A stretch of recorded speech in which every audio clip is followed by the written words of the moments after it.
सर्दियों के मौसम में अक्सर डायबिटिक पेशेंट्स हमसे ये शिकायत कर रहे होते हैं कि बावजूद अपनी मेडिसिन प्रॉपर लेने के और अपनी डाइट और बाकी चीज़ों का ख्याल रखने के बावजूद हमारी शुगर जो है वो कंट्रोल नहीं हो रही और वो स्पाइक कर रही है।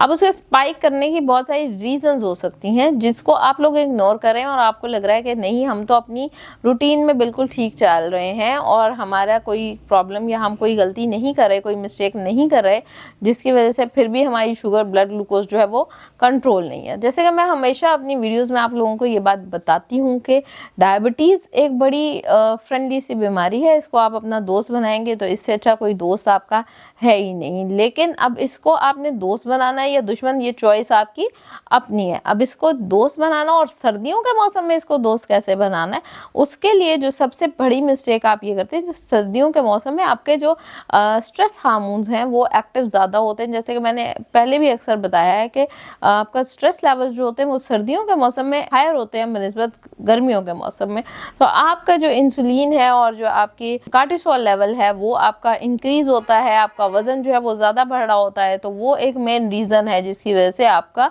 ब्लड ग्लूकोज जो है वो कंट्रोल नहीं हो रहा। इसके बावजूद कि आप अपनी मेडिसिन या आप अपनी इंसुलिन जो है वो सही टेक्निक से लगा रहे हैं और सही तरीके से यूज़ कर रहे हैं, लेकिन उसकी एक रीज़न ये है कि स्ट्रेस जो है वो ज़्यादा है और उसकी वजह से, या कार्टिसोल हार्मोन ज़्यादा है और उसकी वजह से आपका जिस्म जो है वो एक्स्ट्रा फैट बना रहा है और वो आपका स्ट्रेस हार्मोन जो है वो इंक्रीज होने की वजह से आपकी शुगर जो है वो कंट्रोल नहीं हो रही। दूसरी बड़ी गलती जो हम कर रहे होते हैं वो ये है कि सर्दियों के मौसम में, क्योंकि सर्दी ज़्यादा होती है तो हम कमरों में ज़्यादा रहते हैं, हम कोशिश करते हैं हमें ज़्यादा हिलना जुलना ना पड़े, कंबल के अंदर रहें, रज़ाई के अंदर रहें, अपने कमरे के अंदर को बंद करके बस गर्म कमरे के अंदर रहें। तो वॉक एक्सरसाइज वाली जो रूटीन होती है वो काफ़ी हद तक कम होना शुरू हो जाती है या ख़त्म होना शुरू हो जाती है। तो आपने क्या करना है कि सर्दियों के मौसम में, चाहे डायबिटिक पेशेंट सर्दियाँ हो या गर्मियों, की फिजिकल एक्टिविटी नहीं ख़त्म होनी चाहिए। अब मेरा इसका मतलब हरगिज़ ये नहीं है कि आप सर्दियों में बारिश हो रही है और बहुत ठंड है और आप जो है वो या जिम चले गए हैं या आपने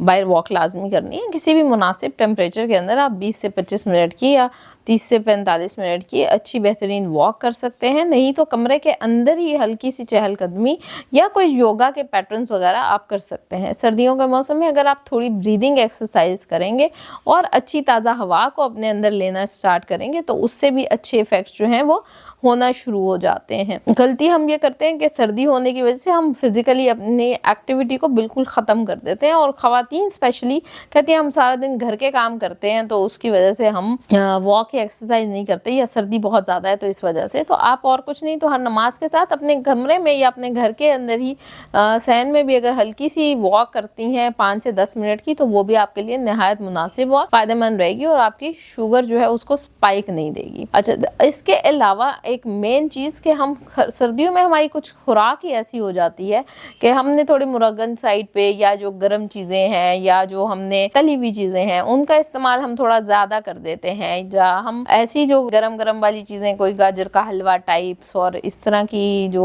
नट्स और ये बादाम पिस्ता अखरोट काजू, मैं ये नहीं कह रही आपने ये नहीं खाना, बिल्कुल हैंडफुल ऑफ नट्स आप लोग इस्तेमाल कर सकते हैं, लेकिन हम इससे ज़्यादा चीज़ें ये खाना शुरू कर देते हैं। जब हम कोई भी चीज़ ज़रूरत से ज़्यादा खाना शुरू कर देंगे, या जो हम चाय का या सूप का या हम यखनियों का इस्तेमाल जब कर रहे होते हैं तो हम इसमें ये चीज़ नहीं देखते हैं हम कौन स्टार्च ज़्यादा डाल रहे हैं, या हम चाय में चाहते ना चाहते जो है वो चीनी या चलो शक्कर या शहद गुड़ वगैरह जो है वो आप लोग इस्तेमाल कर लेते हो, तो वो भी आपकी शुगर को स्पाइक देता है या आपको नुकसान दे सकता है। तो कोशिश आपने ये करनी है कि आपने सर्दियों के मौसम में बिल्कुल आप चाय पिएँ, कॉफ़ी पिएँ, आप सूप पिएँ, आप यखनी पिएँ, आप गर्म मशरूबात गोल्डन मिल्क पिएँ, आप बादाम खशखाश वाला दूध पिएँ, लेकिन कोशिश करें इसमें चीनी शहद गुड़ शक्कर वगैरह का इस्तेमाल हरगिज़ भी आप नहीं करें। फिर सर्दियों में कभी सूरज नहीं निकल रहा होता तो विटामिन डी की डेफिशिएंसी होना स्टार्ट हो जाती। विटामिन डी के सप्लीमेंट्स लिए जा सकते हैं और विटामिन डी ना लेने की वजह से भी आपकी ब्लड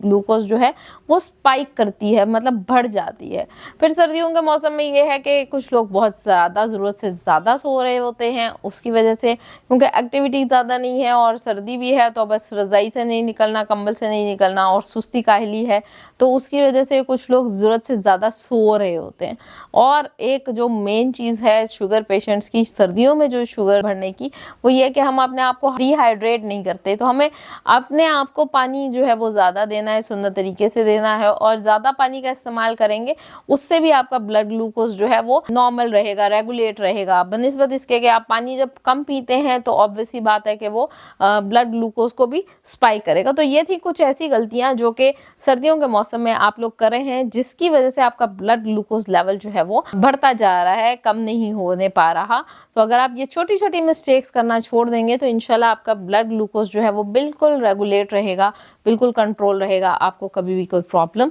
या कोई भी इश्यूज नहीं होंगे। शुक्रिया।